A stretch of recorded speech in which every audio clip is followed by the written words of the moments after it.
Vamos a ver entonces la regla de correspondencia de la función. Estudiar un poquito de lo que es la regla de correspondencia de las funciones, ¿ok? Digo entonces, ya dedujimos que y es igual a la función de x, vamos a llamarle x la variable independiente y la y la variable dependiente, o sea que depende de x. ¿Qué significa esa dependencia e independencia de variables? Significa, por ejemplo, lo siguiente. Yo, por ejemplo, puedo tener acá un coche que se va de esta manera a la derecha a partir de un semáforo. Acá. De esto que está aquí. Por lo tanto, el coche avanza para la derecha desde el semáforo. En cierto tiempo estaría en esta posición. De esta manera, vas allá. Entonces, 2 minutos después de arrancar del semáforo, 2 minutos, la velocidad, por ejemplo, que sea de 2 metros por segundo. 2 minutos más, la velocidad no va a ser 2, porque está arrancando. La velocidad será entonces, por ejemplo, de 4 metros por segundo. Esto significa entonces que la velocidad va a depender del tiempo que tarda el móvil. ¿Estamos? Y entonces digo, velocidad dependerá del tiempo que está el móvil en movimiento. Esto significa que la velocidad del móvil será igual una función del tiempo, va a depender del tiempo. En este caso el tiempo sería la variable independiente y la velocidad. La velocidad sería la variable dependiente, que va a depender del tiempo. ¿Está claro? Eso es lo que significa la independencia o dependencia de las variables. Otro ejemplo, por decir, puede ser el calentamiento de un bloque, puede ser cerámico o de metal, lo que fuese. Esto, por ejemplo, es un bloque de un material sólido.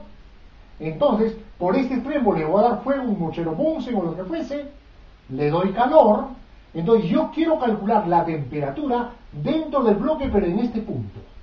Acá, la temperatura.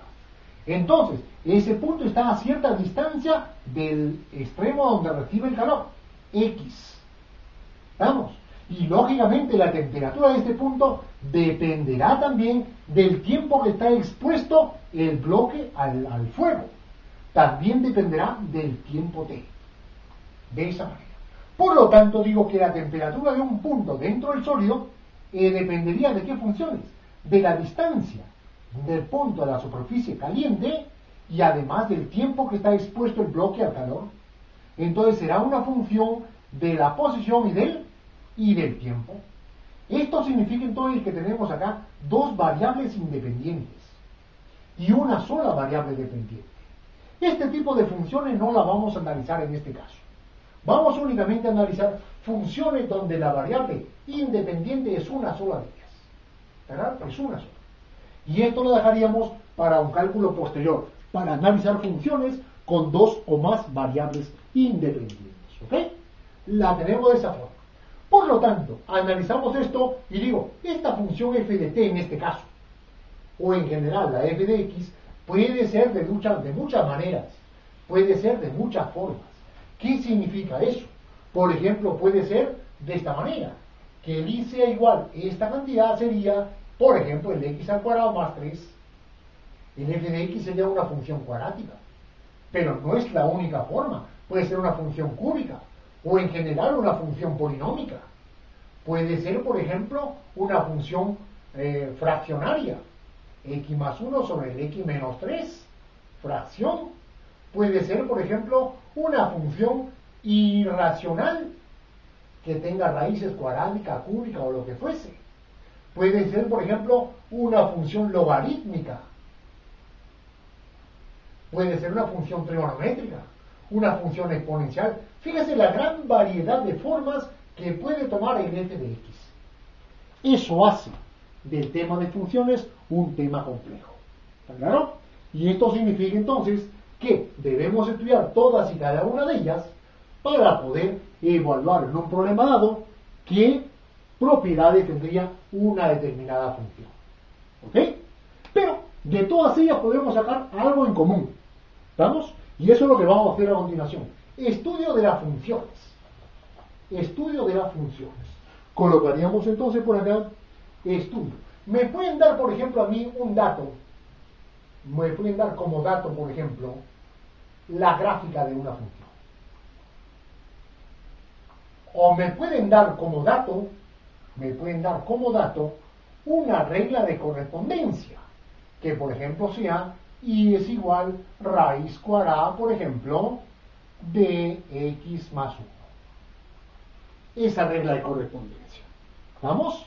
Entonces diría, si me dan la gráfica, pues la gráfica estaría en el plano XY, plano coordenado XY. Ponte, por ejemplo, que me den esto, el X y el Y por acá. Y que la gráfica sería entonces una forma, por decir, de esta manera.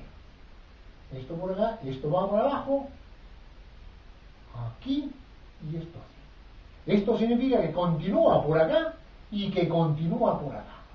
La tengo ahí, la gráfica. Pero a su vez me pueden dar la regla de correspondencia. Y yo tengo que analizar esa regla de correspondencia. Tengo que analizar esa función. Lo primero que tendría que hacer cuando me dan la regla de correspondencia es tratar de encontrar la gráfica. Y lo primero que se hace es tabular. Encontrar una tabla. ¿Está claro? Tabular significa encontrar que para cada x habrá un respectivo valor de x. De esta manera.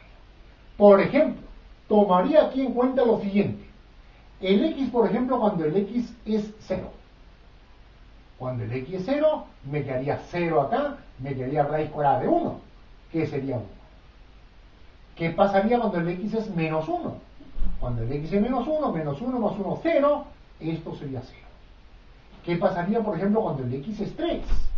Cuando el x es 3, diríamos entonces, aquí 4, acá sería raíz cuadrada de 4, sería 2. Y esto podemos continuar, etc. ¿Ok? Y estos pares ordenados que tengo aquí, 0, 1, menos 1, 0, 3, 2, lo puedo llevar a la gráfica. Y diría entonces, graficando esto, me quedaría de esta manera.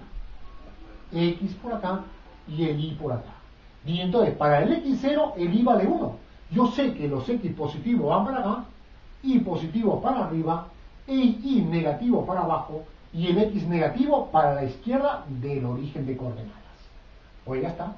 Digo entonces, para el X0 en este punto, el I vale 1. Ponte que tendríamos, por ejemplo, acá. El I vale 1.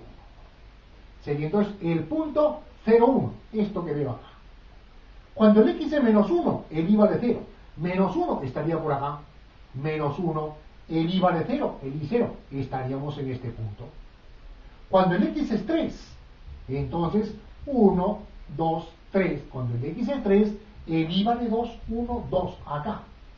Entonces, esto con esto forman el punto 3, 2. Acá. Esto significa que voy a unir esos puntos y tendré entonces la gráfica de la función. Y esto significa que no termina acá, sino que esto continúa. La tengo aquí. Por lo tanto, vamos aquí entonces a sacar lo que se llama las primeras propiedades de las funciones. Lo que se llama el dominio. El dominio, ¿qué se llama el dominio? Dominio es los conjuntos de x, los valores de x, para los cuales existe gráfica, para los cuales existe una y. ¿Está claro? En otras palabras, sería entonces todos valores de x para los cuales existe alguna proyección de algún punto de la gráfica. Proyecto este punto hacia el x, hay un punto acá. Este punto proyecto hacia el x, hay un punto acá. Este punto proyecto hacia el x, hay un punto acá. Y así puedo continuar un punto por acá, hay un valor de x. Y así puedo continuar. Entonces, el x abarcaría desde 0 hasta el más infinito. Porque cada punto tendrá entonces un valor de x. Y eso continúa. Y por la izquierda de idéntica manera. Este punto, su proyección en x sería este. Para acá, acá, para acá, acá. Y así me voy. Y resulta que el dominio que está en el eje de las x vendría a ser desde el menos infinito hasta el más infinito. Todo esto que está acá me representaría entonces el dominio de la función. ¿Estamos? Concretando, diríamos entonces, que el dominio de la función abarca desde el menos infinito hasta el más infinito. Siempre son abiertos los extremos infinitos. Abierto y abierto. ¿Verdad? En otras palabras, los dominios diríamos que sería toda la recta real. Todos los reales. ¿Ok? Todo lo real. Tendríamos entonces esa manera. Muy bien, ya sabemos entonces que el dominio se da en el eje de las X. Y cuando ya tenemos graficado, este eje de las X toma un nombre, se llaman las abscisas. Abscisas. ¿Verdad? La tenemos ahí. Vamos entonces ahora al eje de las Y's. El eje de las Y's, ahora vamos a ver entonces que la proyección es de cualquier punto al eje de las Y's. Por ejemplo, digo, este punto tendrá un punto de proyección que sería este. Este punto, la proyección del eje Y sería este. Este punto, la proyección del eje Y sería este. Y así todos los puntos tendrían un punto en el eje de las Y's. Y por la izquierda, de idéntica manera. Este punto sería acá, este punto sería acá, y todos los puntos tendrían un punto de proyección sobre el eje de las Y's. Lo del intervalo del eje de las Y's, para los cuales existen puntos de prolongación o puntos correspondientes a la gráfica, pero en el eje de las Y's, eso se llama entonces ya el recorrido de la función. O sea que desde aquí para arriba vendría a ser entonces el recorrido de la función, hasta arriba. Recorrido o llamado también rango de la función. Que para este caso el recorrido rango ¿de dónde sería? Desde el punto 0, porque el I para este punto es 0, hasta el más infinito. Sería entonces desde el punto 0 hasta el más infinito. Abierto en los extremos. 0 más infinito. ¿Ok? No olvidaros. Entonces, concretando, el dominio es como decir la sombra que hace la gráfica, pero en el eje de las X. Tú la aplastas a la gráfica y abarca desde el menos infinito hasta el más infinito. La sombra que hace la gráfica en el eje de las X. El recorrido rango es la sombra que hace la gráfica, pero en el eje de las Y. Si tú lo aplastas esto, llegaría la gráfica desde este punto hasta el más infinito. Esto sería el recorrido o rango. ¿Ok? La tengo, por ejemplo, cuando tengo aquí la gráfica o la función, pero en forma analítica, me dan la regla de correspondencia. Ya llegué a la gráfica. ¿Cuál sería entonces su dominio? El dominio, se lo hemos visto, sería entonces desde este punto para allá. Todo esto sería entonces el dominio de la función. ¿Y ese dominio cuánto sería? Desde el menos 1 hasta el más infinito. De esa manera que vemos ahí. ¿Ok? Sería entonces, vamos a buscarlo arriba, sería entonces desde el menos 1 hasta el más infinito. El dominio.